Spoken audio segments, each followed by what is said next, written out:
The driving force for this project was the need for between 70 and 80 4/4, 6-inch, 11-foot long oak boards. So some 1x6 oak boards.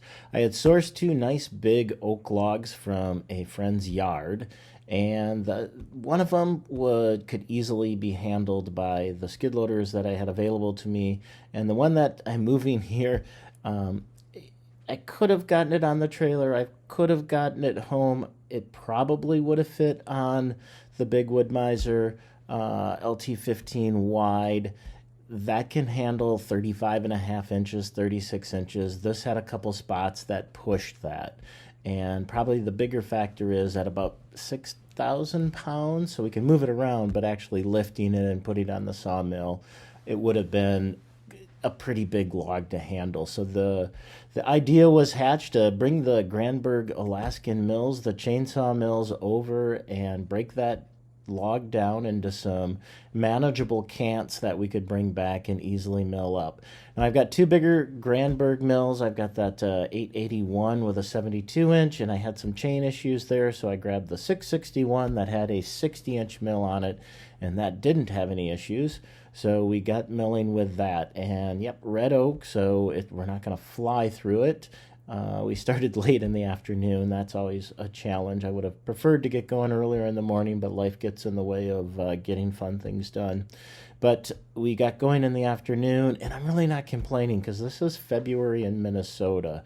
And yep, it's starting to rain. So we don't have any snow, or we didn't have any snow in February, and it wasn't that cold, so it really wasn't that bad. And the rain wasn't that hard coming down. But first thing, we put the ladder on there. I got a little video that I'll put a link to up above about the first cut using a ladder, so check that one out.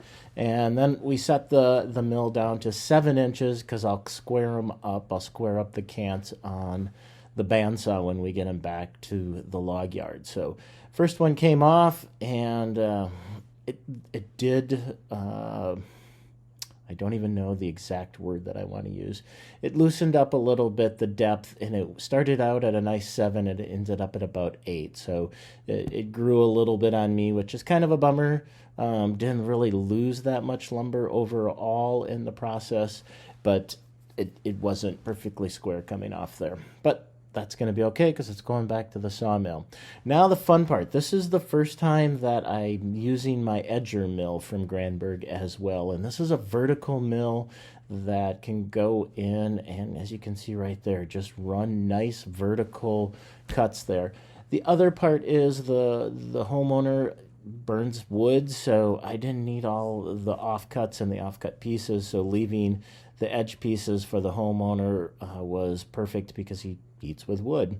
All right, so we did that first cut there. We also had to learn, like, you know what, I can't keep cutting pieces off of the sawhorses, so then we kind of devised, having a helper, Ricky, which was great. I could go in with the skid loader, lift up a little bit, and we'd have to adjust the sawhorses on each time. And so this first cant that we harvested, we put it into two pieces. And the other thing is the way that I'm going to try to do this, I'll be able to get some of this quarter sawn, which is kind of cool. But that was the first piece, and then we cut, I don't even remember, about 10 inches off of that. And then we're going to flip it around and take the edge off on the other side. So the whiteboard that we're moving around and using has a little aluminum track on it, and the edging mill has a V-groove, as they call it, that helps guide it, and that's what keeps it straight and perpendicular. So by putting that whiteboard, and that just happens to be a big glue lamp that I set up and painted, and you get a good shot there of that little track, and it just follows right along. It is just a 20-inch cannon bar using ripping chain on this here, and it goes quite smooth. And that's where you don't want to cut our sawhorse in. So flipping it around, and we were fighting a little bit of wind, so it was good to have a coat that had a hood, because then I could put that hood on and cover up and not get all the sawdust rain, because it was done raining by that time. But here, let's get a little bit of actual milling.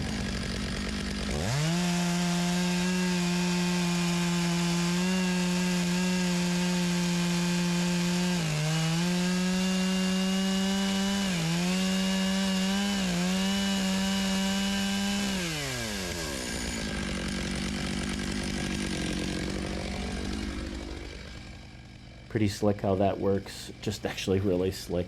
Nice square cut, and we do screw down that white board, so that's not going to move on us.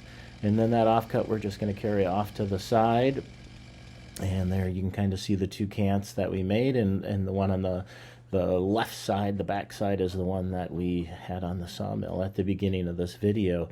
So we're going to get these two loaded up and get them back to the log yard, and then give it a go tomorrow morning, the next morning, to get the rest of that log there, and then the other log loaded up on the sawmill, not on the sawmill, loaded up on the trailer and back to the log yard so we can get all of that lumber cut. And it's always still amazing, you know, they don't look like that big of pieces, but they're still pushing 500-600 pounds a piece, so there's a little bit of weight there by the time we get this all done and loaded up. But as I said, it's much more manageable than the whole log by itself, and milling them up was a lot easier because they could just set them on the sawmill, roll them, square them up, and then just start cutting those 1x boards off. Make sure you check this out, or follow, or do whatever you do, subscribe, because we're going to be doing the other cans, and we'll show you how we harvested those, and we'll show you how we milled these all up. And don't forget, let's see, we got the video itself about setting up the Granberg edger mill, so you want to check that. Anyways, thanks for watching this one. Glenn here, workshop at the Gardens. Yep, cheers.